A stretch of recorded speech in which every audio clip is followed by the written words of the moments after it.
Showtime. Should we start with a roll call? Absolutely. Thank you very much. Fredson? Here. Sterner? Here. Vento? Here. Wolf? Here. Zarin? Present. And Lindstrom. Hello, hello. Thank you. And I will start the agenda by reading start the meeting by reading the executive order statement, which is a notice that Governor Walz has declared a peacetime emergency. This is Emergency Executive Order 20-01 in response to COVID-19, and the Metropolitan Council Chair has determined it is not practical or prudent to conduct an in-person meetings for reasons stated in the Governor's Emergency Executive Order. Accordingly, council members will participate in this meeting via telephone or other electronic means, and the meeting will be conducted under Minnesota Statutes Section 13D.021 at the date and time stated above, that is, right now. We encourage you to monitor the meeting remotely. If you have comments, we encourage members of the public to email us at public.info@met.state.mn.us. We will respond to your comments in a timely manner. And with that, that takes us to the approval of the agenda. Any changes? It'll be so approved if looks okay to everybody else, which it looks like it does. And that takes us to the minutes from March 23rd, 2021. Is there a motion to approve those minutes? And a second. Sterner, so moved. And a second. Vento seconds. Seconds. All right, thank you. All three of you. Okay, and that takes us to the consent agenda where we have one item, City of Chair? Savage. Yeah. Chair, we need to do roll call for the minutes. Oh, thank you. Oh, sorry, forgot about that. Roll call. Yep. Fredson? Aye. Sterner? Aye. Vento? Aye. Wolf? Aye. Zarin? Aye. Saw the thumbs up. Lindstrom? Aye. Aye. Thank you. Thank you. And now we're on to the consent agenda where we have the City of Savage, their 2040 comp plan and comprehensive sewer plan. And is there a motion to approve the consent agenda? This is Sterner. I would motion to approve the consent agenda. Wolf seconds. Thank you. Roll call. Fredson? Aye. Sterner? Aye. Vento? Aye. Wolf? Aye. Zarin? Aye. Thumbs up. Aye. And Lindstrom? Aye. Thank you. That takes us on to our non-consent business agenda, where the first item up is Metro Lime kiln dust. We got a contract to look at. Mr. Ward. Yes. Good afternoon, Mr. Chair, committee members. I'm Joe Ward, and I'm in process engineering, and I'm here today to talk to you about a renewal of our lime kiln dust contract at Metro. Next slide, please. So first off, just an introduction to what lime kiln dust is and what we use it for. It's a byproduct of manufacturing quicklime, and when it's heated, the limestone is heated, it produces gas and dust, and the dust is what we call lime kiln dust.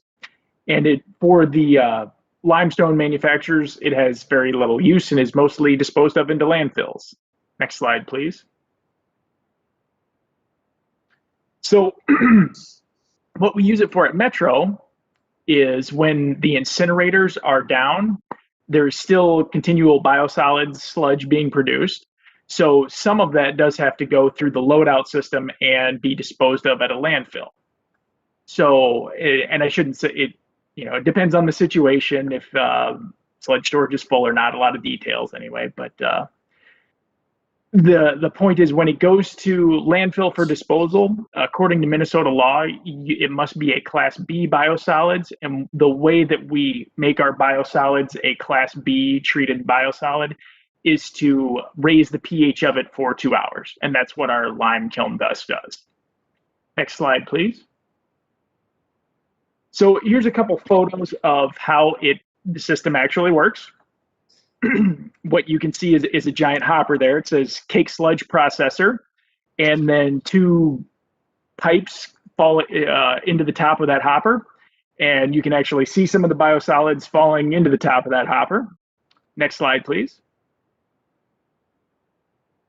And then those biosolids are mixed with ash and lime in this auger here. Next slide, please. And then it actually makes sort of a dirt-like consistency as opposed to a spongy biosolid material. Next slide, please. And I didn't have a great picture of this, but this is what happens to it. You can sort of see a pile there, but eventually the biosolids fall out into the back of a truck and where it's hauled to landfill. Next slide, please. So as I mentioned before, this contract is a renewal of the current contract, which is expiring. And we completed an invitation for bids on January 4th. We had a pre-bid meeting on January 19th where we had 2 plan holders and they both attended the pre-bid meeting. We had a public bid opening on February 4th and we had 1 responsive bid from Omni Materials. And since we had 1 bid, procurement, completed an adequate competition determination. Next slide, please.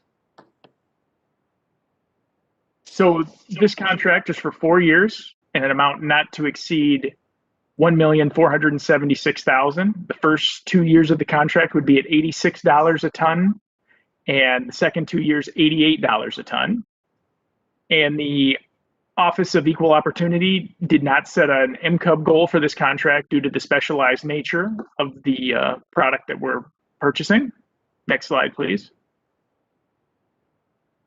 And the proposed action is that the Metropolitan Council authorizes the regional administrator to award and execute a contract to Omni Materials, Inc. for lime kiln dust delivered to the Metropolitan Wastewater Treatment Plant. This contract will be for a period of 4 years with a total procurement not to exceed $1,476,000. And with that, I'd be happy to answer any questions. Any questions? I can't see you all on my screen, so I see Councilmember Vento's got her hand up. Yeah, and this is a very, very random question, Joe. I probably should have warned you that I was going to ask this, but is this a product that poses any environmental or human risks in terms of exposure? I mean, are there side effects or hazards related to it? Mr. Chair and committee members, yes, I guess I would say that this is not,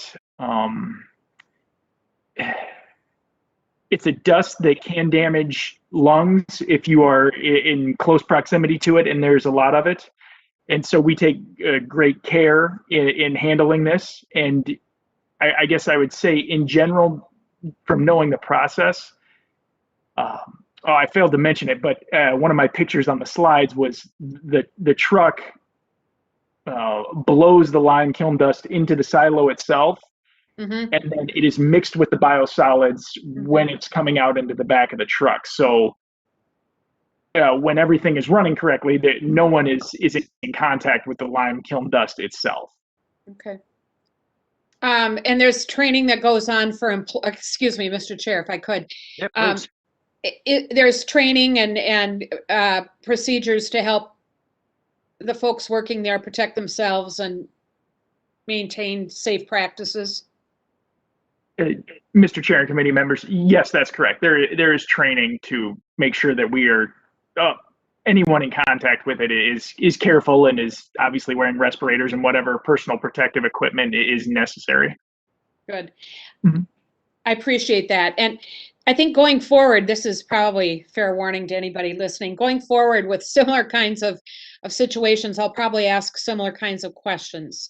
I just think it's good for us to be keeping that front and center in our discussions. And I also hope that the manufacturers, the companies that provide these materials, are always looking and researching safer options, both for the environment and for humans. And so with that, I appreciate your response. Thank you. Excellent question. Others? Councilmember Sterner. I just had a few random questions myself here. So the first one is this product, is it with the right place? Could it be considered to be option for value? Like, could it be like a potash where it's mixed in with soil to improve soil health, or put in with roadways to working with concrete or future road constructions, or any other possible applications other than landfill that you're aware of? Mr. Chair and committee members, just let me rephrase it. So you're referring to the mixture we have of the ash lime biosolids Yes. that we're disposing of. Correct. Yep. Or the ash itself before it's mixed, if that was a potential. Okay. Yes, Mr. Chair and committee members, we have our process engineering group has been doing some research on disposal of ash. In fact, we do have a project going. I'm a little unclear of where it's at the moment, where we are looking at using ash as fertilizer. It has a very high phosphorus value in with the University of Minnesota down in Umore. I don't know exactly where that's at, but I'd be happy to follow up on that. Rosemount. Oh, yes, thank you. Yes, I'm sorry. And I mean, as far as where the project's at. And then also, as far as the material itself goes, boy, we can land apply it like we do at Empire. I don't want to put my foot in my mouth too much. There's a whole lot of analysis that goes into what we can and can't do with it. But there are other methods of disposal. However, this one is for the volume that we have. This appears to be the most effective and what was engineered for the SMB. Okay, and Mr. Chair, just a couple more questions, and that.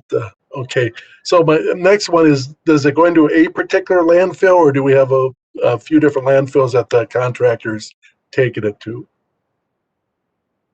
Mr. Chair and committee members, it does currently go to SKB in Rosemount. Yes. Rosemount, boy, alrighty. And then my final question is: how does this contract, the 4-year contract, compare to what we're currently paying for our current operation? Mr. Chair and committee members, we are currently paying, I believe it's $84 a ton. So my experience with Omni is they typically ask for about a $2 increase in prices every 2 years for inflation, essentially. But the pricing seems to be pretty consistent. Okay, thank you very much, Mr. Ward, Mr. Chair. I'm complete.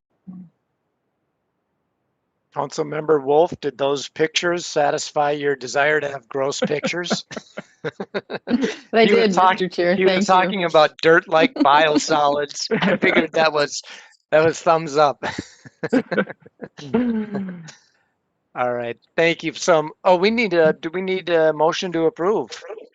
Wolf we do. moves approval. And a second. Did I hear a second, or is there a second out there? Vento seconds. Thank you. Roll call, please. Fritzen? Sterner? Aye. Vento? Aye. Wolf? Aye. Zarin? Councilmember Zarin? Aye. I'm acknowledging he said aye. Aye. And Lindstrom? Aye. Thank you. Thank you. Thank you. And that takes us to our second item, which is Minneapolis project, Minneapolis East Interceptor Control Gate Structure Rehabilitation Contract. It's Mr. Schwarz. Thank you, Mr. Chair. My name is Jeff Schwarz. I'm the Minneapolis Area Program Manager for the MCS Interceptor Engineering Department. I'm here to present business item 2021-90SW, which is a request to award and execute a contract to construct the Minneapolis East Interceptor Control Gate Rehabilitation Project. Next slide, please. The Minneapolis East Interceptor, or MEI system, consists of two parallel facilities. The original East Side Interceptor, 1MN 300, built in the 1930s, and the new MEI tunnel, 8255 and 8754, built in the late 1980s and early 1990s. These interceptors are connected at the control gate structures shown in green on this slide. Site 26 is on the upstream side of the system at 22nd Ave and Marshall at Marshall Street. Site 20 is at 3rd Ave and 5th Street.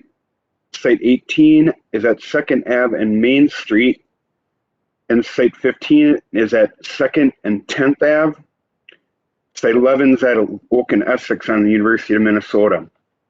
The new MEI tunnel is capable of storing wastewater under surcharge pressure with regulating gates at its outlet to the joint interceptor 1MS 100 at Site 1 located at Pelham and Otis. Next slide, please. A recent inspection of the MEI control gate structures identified major corrosion of sluice gates, grading, concrete, and electrical systems, as you can see in the photos. Other corroded elements included ladders, stop log channels, crane rails, hatches, and hydraulic power units. All existing sluice gates were found to be inoperable. There's also significant corrosion in the Site 1 surcharge and connection chambers. These structures need rehabilitation to allow the MEI system to control flows and surcharges and maximize system capacity as it was originally designed. Next slide, please. Typical control gate repairs will include removal and replacement of existing sluice gates and hydraulic power unit systems with stop logs, removal of electrical systems, removal and replacement of ladders, platforms, gratings, and handrails, and cleaning and repair of concrete surfaces as needed. Site 1 rehabilitation will include removing and replacing the existing metering and sluice gate systems and replacing the roof of a fan building. Next slide, please. 4 bids ranging from $13,424,500 to $15,595,000 were received. PCI was the lowest responsible bidder at $13,999,225. Next slide, please. The proposed action is that the Metropolitan Council authorizes its regional administrator to award and execute a contract for MEI Control Gate Rehabilitation Project 807-643, Contract 20P291 to PCI Roads for its low responsible bid of $13,999,225. Next slide, please.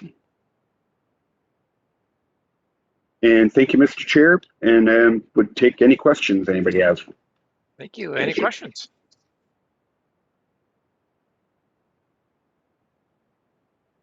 Councilmember Sterner.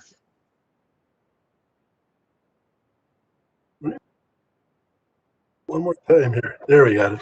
All right. Yeah. Thank you, Chair. It took me a while to get unmuted here. Just my only question is, it looks like we had the responsibility. We had 4 bids, which I thought was pretty impressive. I like to see us more than 1 or 2. But I also saw that the lowest bid was not taken. So could you maybe just address why it wasn't considered the responsible bid on the one that was $500,000 less? And The low bidder. I see Jody Jacoby is also on the line and has offered to answer questions about bidding as well. But yeah, go ahead, Mr. Schwarz. Did you want to take it, Jody? Sure, Jeff. Mr. Chair, committee members, my name is Jody Jacoby, and I'm the director of the procurement department. And as you're aware from Jeff's very articulate presentation, there was a goal on this project, and the low bidder did not pass the DBE goal. And so they were offered a reconsideration hearing, and that decision was upheld. So we moved on to the next low, which was PCI roads. So we did have 4 bids, but the low bidder did not have the commitment or the good faith effort to continue in the process. Okay, thank you. That's great. I have not heard of a bidding process like this where the low bidder did not meet those DBE goals, and I'm glad that we stick with those goals and move on to number 2. Other questions?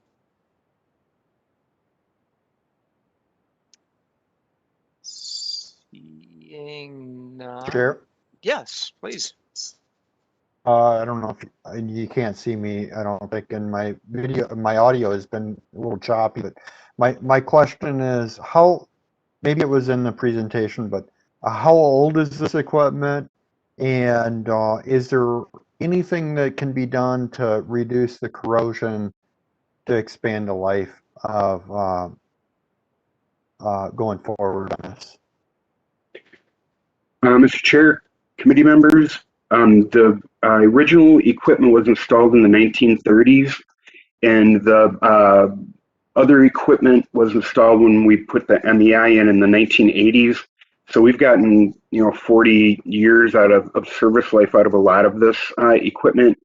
But the way we're removing the corrosion issue is by replacing the mechanical equipment that has a tendency to rot in those conditions or deteriorate with manual equipment made out of fiberglass and stainless steel and that type of thing, where we're taking the electric out and the mechanical and all of those things that tend to take a lot of maintenance for those conditions, and replacing them with other materials of fiberglass, aluminum, and actually just removing all of the other moving parts.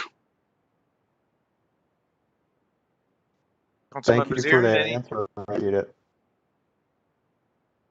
Great, thank you. Other questions? Chair, looking for a motion? Let's do it. I would move the staff recommendation. Is there a second? Wolf seconds. Zarin seconds. Roll call, please. Fredson, Aye. Sterner, Aye. Vento, Councilmember Zarin. Vento. Yes. Aye. Thank you. Wolf, Aye. Zarin, Yes. Lindstrom. Yes. Thank you. Thank you. And onward to acquiring some real property along 3rd Street and Commercial Street. Is this Mr. Gordon? Yes, thank you, Mr. Chair, Evening. committee members. Welcome. Thank you. Tonight we'd like to present business item 2021-91, authorization to acquire real property along 3rd Street, Commercial Street in St. Paul. And my name's Adam Gordon, manager of the Interceptor Engineering Group. And with me, I have my sidekick, Greg Ewig, director of the Council Real Estate Department. And Greg's going to join me on some of the slides tonight. So if we can go to the next slide. We wanted to discuss the location. It's a very interesting location. Our 3rd and commercial facilities in relationship to some of the items in that vicinity. What you see in this map is a big predominant orange line that follows from the left to the right side of the map here. That is our 1MS100, or commonly known as the Joint Interceptor pipe, which runs all the way from Minneapolis through St. Paul, basically paralleling the I-94 corridor and to the Metro plant. It's a 13-foot diameter tunnel constructed in the mid-30s, 1930s. And it includes, right in the center map, where the blue dot is, both an emergency relief structure and a liquid waste receiving site. So during floods, when we can't take liquid waste receiving at the Metropolitan wastewater treatment plant, they actually come via Commercial Street to this location. And we'll get as many as 150 trucks or so a day coming to the site during flooding conditions when we shut down Childs Road. The emergency relief structure and the corresponding outfall pipe, which goes south of that blue dot towards the Mississippi River, is our giant safety valve that protects the Metropolitan, or the Metro wastewater treatment plant. So in the event that the Metropolitan wastewater treatment plant couldn't take any more flow because of flooding conditions, we would have serious consequences if we couldn't divert flow. In this case, it's diverted to the Mississippi River. This is not something we do, has been done in recent long while. I believe these gates used to be exercised in the past during flooding conditions, but I can't remember any time during my 20 years at council that those gates have been acted on. It's important to note that the Joint Interceptor carries about half the flow that goes to the Metro plant, or I should say actually half the Metropolitan regional flow, a little bit more than half the flow that goes into the Metropolitan wastewater treatment plant. We inspect the Joint Interceptor about once every 10 years. We have a couple areas that we're watching where we have defects and corrosion, and we know that at some point we are going to have to construct a rehabilitation project to address those needs, to address those defects. We're not anticipating that for a while yet. So our best guess, we started planning, but those activities are probably at least 10 years out. In addition to things in that area that are of great importance, of course, is the Bruce Vento Nature Sanctuary and corresponding trails, and in gold, shown just a little bit to the left of our liquid waste receiving site, is the Waukon TP Center site that's being planned. I attend the design meetings for the Waukon TP Center, and they're planning, our best schedule is right now is that they're planning on advertising this probably by midsummer or so, and they'll be under construction during 2022, starting with the beginning of 2022. And with that, we'll go to the next slide. So one of the things we wanted to do is to prepare for that rehabilitation project, which will happen a bit down the line, by making sure we secured our land rights that we need to construct a rehabilitation project. It's important to note that this area, the tunnel is actually relatively shallow. It's only about 20 feet to the top of the tunnel, below the surface of the Commercial Street. When you do get to the west of here, you enter into a bluff area under St. Paul, the city proper, and along the I-94 corridor, we're actually as much as 200 feet deep over many parts of the tunnel. So access into the tunnel is ideal from this location. we sat down and conceptualized what we would need to begin a rehabilitation project. And in order to better assess just what kind of land needs we needed within the Commercial Street and 4th Street area. And with that, the next slide, I'm going to turn over the presentation to Greg Ewig to talk about our land acquisition efforts. Thanks, Adam. Mr. Chair, committee members. So if you recall from just the previous slide, the numbers correspond here, but the rough outline that we're talking about for real estate needs include primarily easement acquisitions from the city of St. Paul. There's also a few private property acquisitions here denoted in the kind of I'll say the aqua kind of blue, the 7 and 8 parcels. But really represents the needs to be able to accommodate the rehabilitation of the pipe and also some construction staging areas. So if we could go to the next slide, Jason.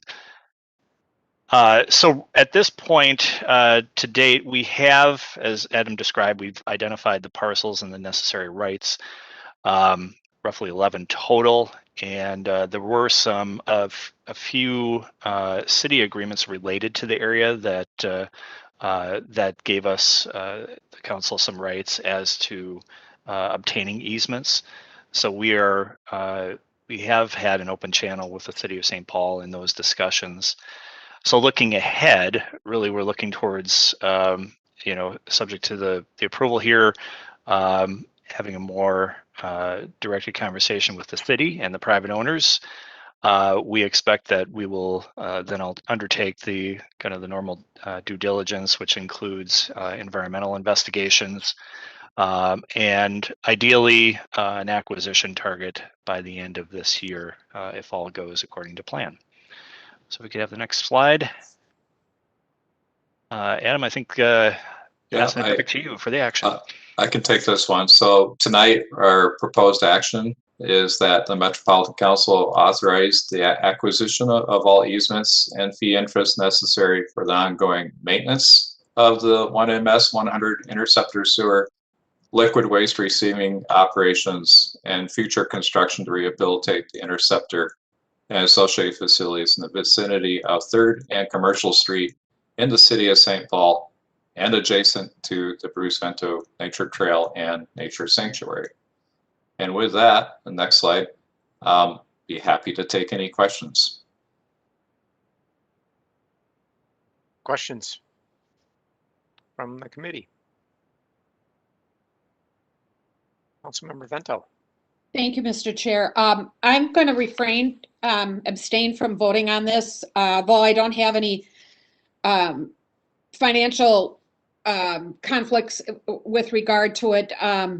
I just feel it's best if I not vote in order to avoid any questions in the future. But I do want to say that the council staff and several council members have been really engaged in conversations with the city. Adam mentioned some of them, with the city and with the Lower Phelan Creek project, which is leading the effort. They both led the effort on the development of the nature sanctuary. They're also leading the effort in the development and the fundraising for the Wakantipi Center at the nature sanctuary. Council Chair Zelli, council members Chai Lee, Robert Lilligren, and I have been a part of those conversations, along with a number of the council staff. And the staff has worked really hard on doing their best to be good neighbors in every way as it relates to this project. Adam noted the history of the site. It goes back to the 1930s. And the significance of it in terms of the amount of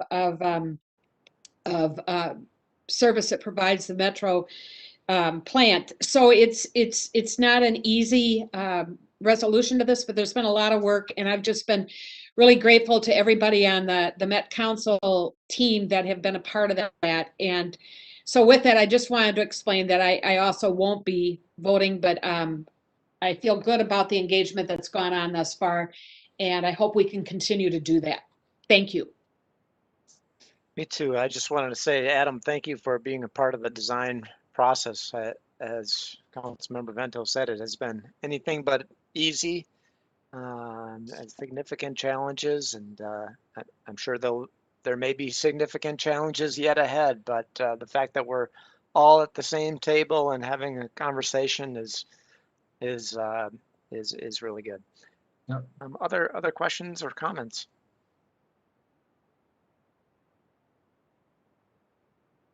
Is there a motion? Wolf moves approval. Thank you. Second? Fredson will second. Thank you. Roll call, please. Fredson, Aye. Sterner, Aye. Vento, Abstain? Dane, thank you. Wolf, Aye. Zarin, Zarin's an aye. Lindstrom, Aye. thank you. Thank you. And if I forget, Susan, could we have this as a non-consent agenda item at the future council meeting? Yes, sir. That would be great. Thank you. And that takes us to our last item, which is to adopt a facility plan for the Blue Lake wastewater treatment plant improvements. Mr. Peterson and Ms. Heflin. Good afternoon, Mr. Chair and members of the Environment Committee. My name is Jason Peterson. I'm a principal engineer in the plant engineering and project manager at Blue Lake Wastewater Treatment Plant. I'm here to present the business item 2021-92, Adopt Facility Plan for the Blue Lake Wastewater Treatment Plant Improvements, MCS project number 809700. Renee Heflin is here as well and available for questions. Next slide, please. The Blue Lake Wastewater Treatment Plant treats wastewater from 29 communities and 300,000 residents in the Southwest metro area. The plant location shown here is in Shakopee, just south of the Minnesota River and west of 169 on Highway 101. The plant effluent is conveyed to the Minnesota River via a 1-mile pipe that heads west from the plant and turns north between Blue Lake and Valley Fair. Next slide, please. The Blue Lake Facility Plan was developed in response to 3 main drivers. The first driver is the first driver is the need to meet future environmental regulations. The MPCA established a river eutrophication standard for the stretch of the Minnesota River in the vicinity of the Blue Lake Wastewater Treatment Plant discharge. This standard will require that the plant achieve a 0.3 milligrams per liter effluent phosphorus limit. Blue Lake, as well as all of the other MCS wastewater treatment plants, are currently designed to achieve 1.0 milligrams per liter effluent phosphorus. The Blue Lake biological removal process is insufficient to meet 0.3 milligrams per liter effluent phosphorus. The second driver is projected growth in the service area. The Blue Lake Wastewater Treatment Plant will reach its existing average daily wastewater flow capacity of 35 MGD between 2030 and 2040. And the third driver is aging equipment and infrastructure. Condition assessments indicated some facilities are nearing end of service life, primarily the final stabilization facilities, which we call FSF. Next slide, please. The major scope elements of the plan include aeration tank improvements, addition of a 4th digester, renewal of the final stabilization facility, addition of 2 secondary clarifiers, a new primary treatment complex, addition of tertiary filtration, addition of 1 aeration tank, a new blower, a tertiary treatment 0 head loss channel, expansion of effluent pumping, and renewal complex and thickening and dewatering. Have been divided into 3 construction phases.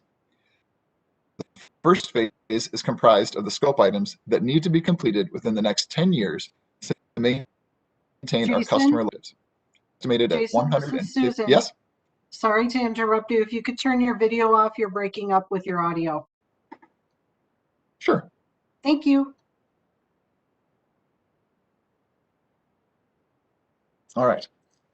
The first phase is estimated at $159 million and deals primarily with expansion and asset preservation. The second phase is slated for construction between 2030 and 2035. This phase primarily includes the work needed to meet the new effluent phosphorus limits and new primary clarifiers. This phase is estimated at $140 million. And the third phase includes all the items that can be deferred 15 plus years. This phase is valued at $114 million and includes capacity expansion and asset preservation work. Next slide, please. The proposed schedule is to have 3 different cycles of design, construction, commissioning for each of the phases, with the first beginning in 2022. We anticipate the construction projects will each be about 2 years, but the 5-year window is provided for the work to be completed at the time when it is necessary. Also, the second phase has an extended process proving phase because the tertiary treatment will be a new process to MCES. Next slide, please. To summarize the project, over the next 25 years, the Blue Lake Wastewater Treatment Plant will undergo large-scale projects in order to meet future environmental regulations of a 0.3 milligrams per liter effluent phosphorus, increase capacity to accommodate projected growth in the service area, and renew multiple assets as they reach end of life. Also, the project includes sustainability elements that will increase biogas recovery, which will reduce purchased electric power and increase phosphorus recovery. Next slide, please. The draft facility plan has been shared with the public as shown on this schedule. The notice was printed in the paper on February 7th, 2021. Hard copies of the plan were available at Shakopee City Hall and the Shakopee Public Library, as well as on the Metropolitan Council website. Postcard and email notices were sent with reminders about how to review the plan, submit comments, and to invite the community to the public hearing on March 15th. Thank you to those members of the committee that virtually attended the public hearing. The public comment period was open until March 25th. During the public review period, there were 2 individuals that each submitted 4 questions. These will be reviewed in the next 2 slides. Today is the Environment Committee meeting where the business item is being presented, with the plan to have it on the April 28th agenda for the Metropolitan Council meeting. Following approval by the Metropolitan Council, the facility plan will be submitted to the MPCA. Next slide, please. The first set of questions came from Steve Lillehog, the Public Works Director for the City of Shakopee. These were received before the public hearing and were read during the Q&A session of the public hearing. His questions included, will there be an increase in the size of the wastewater treatment plant? And to answer that, we said that no, the existing perimeter fence and levee were large enough to contain all planned improvements. His next question were what traffic impacts are expected? And we said that during construction, traffic will increase with construction personnel, but after the construction project is complete, there will be 2 to 4 additional trucks per day for deliveries and dumpster haul off. His third question was what is being done about odor? And we said that there are 3 projects currently in the plant advancing odor control, as well as planning and piloting odor control measures in the Interceptor system. And his fourth question was what is the capacity increase, and is there still a wastewater treatment plant planned farther west in Scott County? We said the liquids capacity will increase from 35 MGD to 44 MGD, and MCS is following the Water Resources Policy Plan and is continuing planning for the Southwest Scott County wastewater treatment plant. Steve expressed his appreciation for our quick and complete answers. The second set of questions, next slide, please. The second set of questions came from Linda Loomis of the Lower Minnesota Watershed District. And she asked if the outfall repair work can be moved to phase 1. And the MCS has been measuring erosion on the riverbank for 4 years now, and we have a trigger point of erosion for when the work will be done. So we stated that MCS has planned to do the repairs at the time they are necessary based upon the MCS annual erosion monitoring. So this may be in phase 1 if the erosion speeds up at all. The second question, will you be applying for a permit from the Lower Minnesota River Watershed District? And MCS doesn't intend to apply for a permit for the work at the outfall and the work at the liquid waste receiving station, which is outside of our flood levee, in accordance with the criteria in their documents. The third question, will MCS be applying for a new appropriations permit? And MCS does not anticipate needing to modify the existing groundwater appropriation permit for the Blue Lake wastewater treatment plant. And the fourth question is the groundwater used for plant processes? And we answered that the Blue Lake wastewater treatment plant reuses effluent water for non-potable water uses throughout the plant. The groundwater is withdrawn for protection of infrastructure and then discharged to the Minnesota River through the outfall pipe.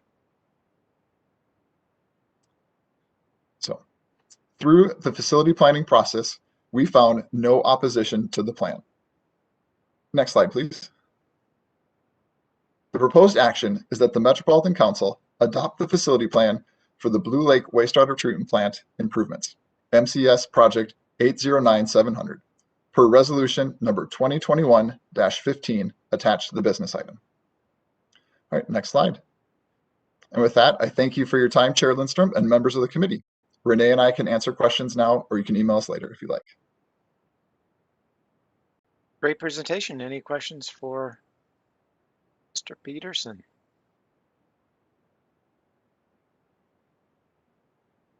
Seeing none, I don't believe. Chair, I do not have any hands raised at this time. All right. Is there a motion? Wolf Vento moves moves approval. approval. I heard Wolf first, and I'll take Councilmember Vento for a second on that one. Sounds good. All righty. Roll call, please. Fredson, Aye. Sterner, Aye. Vento, Aye. Wolf, Aye. Zarin. Aye. Zarin's an aye. Thank you. And Lindstrom. Aye. Thank you. Thank you. That takes us to General Manager's report. Lisa, what do you got for us this week? A short report. I figured that it might be good to do a touch base on the COVID cases because they're spiking in Minnesota. And we're actually seeing that as well with our employees. So we have, for the first quarter of this year, 2021, we had a total of 6 cases, which we thought was really good. We had 4 in January, 0 in February, and 2 in March. Now for April so far, we've exceeded that. So we've had 9 positive cases in April. So I think this indication that this other variant is in Minnesota and there's spikes going on around the communities is actually showing up in our workplace. The good news is that we're getting vaccinations done. In a non-scientific voluntarily reporting from employees, we think we've got about 35% of our frontline wastewater staff that have been vaccinated so far. We've offered 1 clinic through Dakota County on April 5th, and then we have another one this week. And so we're hoping that that number will grow quite a bit here with the second clinic coming up. We're hearing stories of employees trying to get appointments, and you probably have heard some of the difficulties and challenges of that, but we do have employees getting vaccinated and we're feeling pretty good about the future. So You said 35% non-frontline? 35% of our frontline, the non-scientific reporting of it is what I was referring to. That we just asked employees to let us and respond to an inquiry and let us know yes or no whether they had. So we feel pretty confident that that's a good ballpark, but it's non-scientific. Mm-hmm. And I'm open to questions if you have any.